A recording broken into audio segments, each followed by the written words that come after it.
Recovering after a hysterectomy isn't just about resting, but it's about building strength and confidence in your body again. It's a way to feel safe and supported in your body. But here's the thing, not all exercises are going to be safe for recovery. You want to encourage healing without creating extra pain or pressure on your pelvic floor or your abdominals. So we want to promote healing, but give you a more therapeutic approach of how to use your muscles and be able to build strength and also improve your mobility overall so you can gradually get back into the activities that you want to do. So the exercises I am going to show you today is a 10-minute routine, a Pilates-based routine that is going to help support your body in healing and this post-hysterectomy phase once you are cleared by your doctor for more movement. It's going to promote strength, it's going to promote mobility, and it's going to promote more blood flow and circulation to help your healing.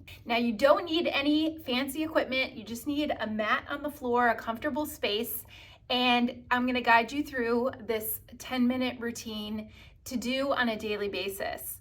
My name is Dr. Dawn Andalone. I'm a pelvic floor specialist, and as a physical therapist working with women after a hysterectomy, I know there's a lot of information that you might not be able to find, whether you're talking to your doctor about what activities to do, how to help your core and your pelvic floor support that area again, or not realize that your pain may go up and down before it completely gets better.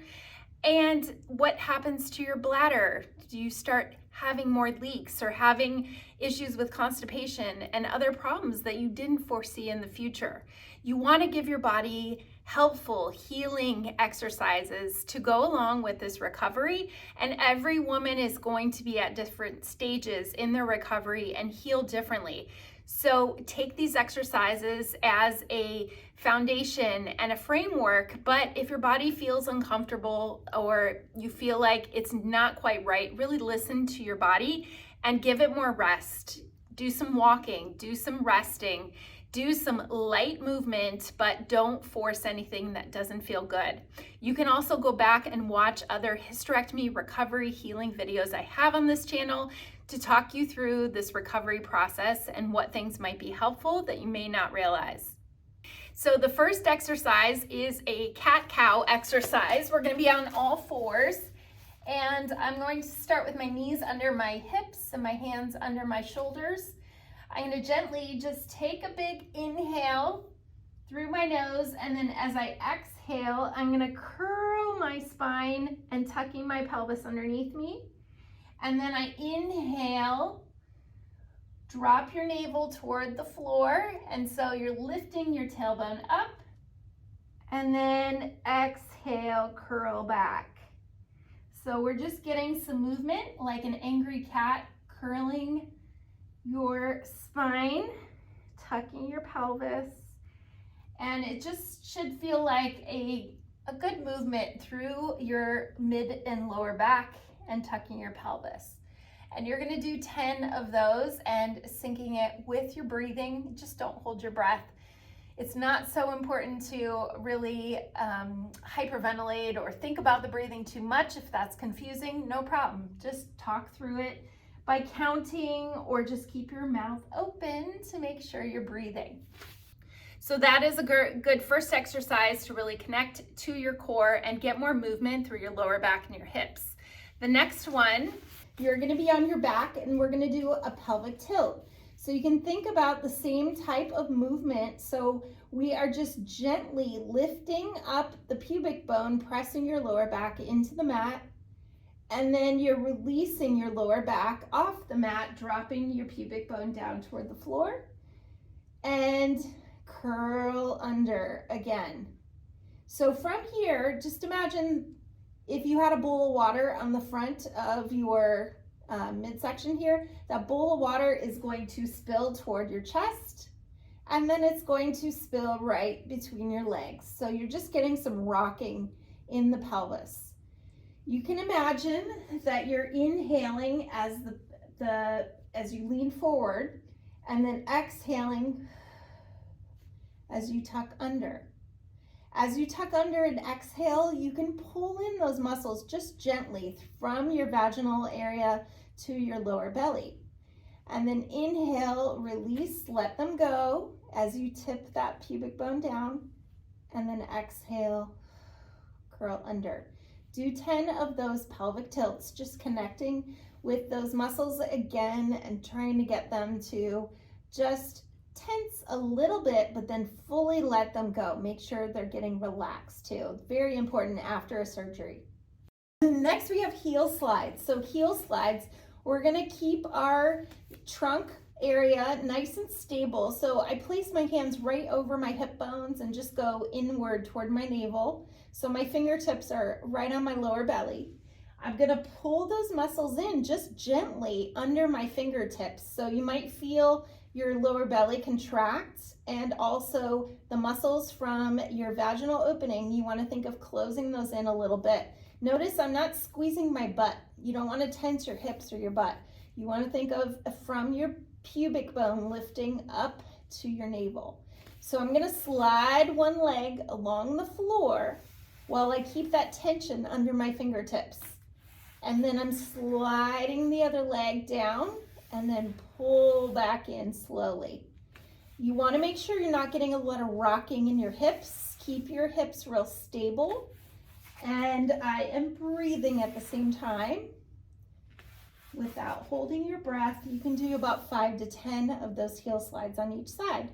Nice and easy. Next, we're gonna look like a dead bug. Yes, that's what this exercise is called. So I am going to take my arms up toward the ceiling, my fingertips toward the ceiling, and my knees are right above my hips. I'm going to, this takes a little coordination, I'm gonna move the opposite arm and leg away from each other. With my breathing, don't hold your breath, but you wanna try to keep contact of your lower back against the floor. And if you feel like this is too much for the midsection, then just start with only your arms and your breathing, or just start with one march at a time through your legs. So the goal is to keep those muscles pulling in and engaging, but still breathing. You don't want to hold your breath. Once you get the ability to sync them both at the same time, that's really good for your core muscles and getting those muscles to get stronger through your midsection and teaching those muscles what they need to do for stability. So when you're walking, when you start going back to more strenuous exercise, you're training these core muscles to kick in the right way before you start loading your arms or legs with weights or running or anything more jarring. Then next, we're gonna go into a glute bridge. So I am going to lift my hips off the floor and bring my pubic bone, think of pulling that in and up, like from your vaginal muscles, you're pulling those in. And then I'm releasing them, allowing them to relax when I go down. So I'm gonna pull the muscles in from my pelvic floor and my lower belly as I lift my hips. Notice I'm really getting my glutes to lift. You wanna get that full hip extension. And you can do about 10 of these. Squeeze those glutes on the way up. You wanna get the hamstrings and the glutes working, and this is a good way to sync with your core and your pelvic floor muscles. And do about 10 of those. You can do 2 to 3 sets if that feels like a good challenge for you. The last exercise I'm gonna give you is more for stretching and mobility. It feels good because when you're healing from anything from your abdominal area and your pelvis, then we're gonna be locked down a little bit. So you wanna work on your rotation through your back. So we call this an open book. I have my knees bent and I'm resting my head on a pillow.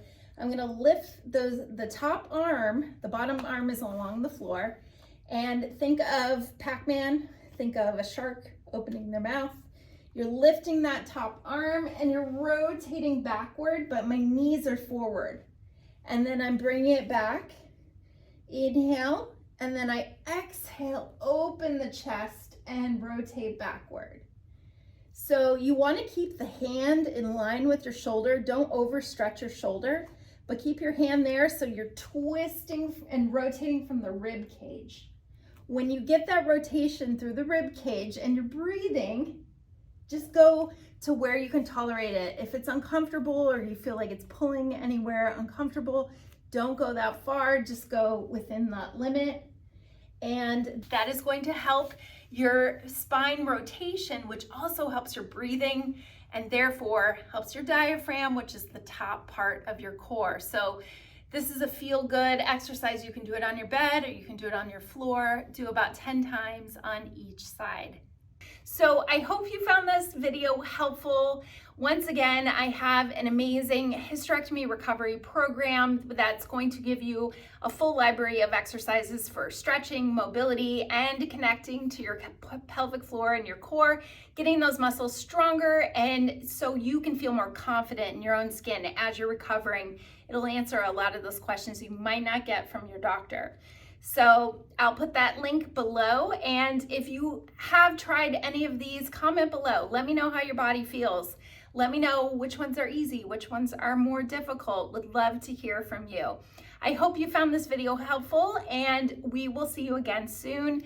I wish you a safe and healthy recovery and healing with your body. Thanks for watching.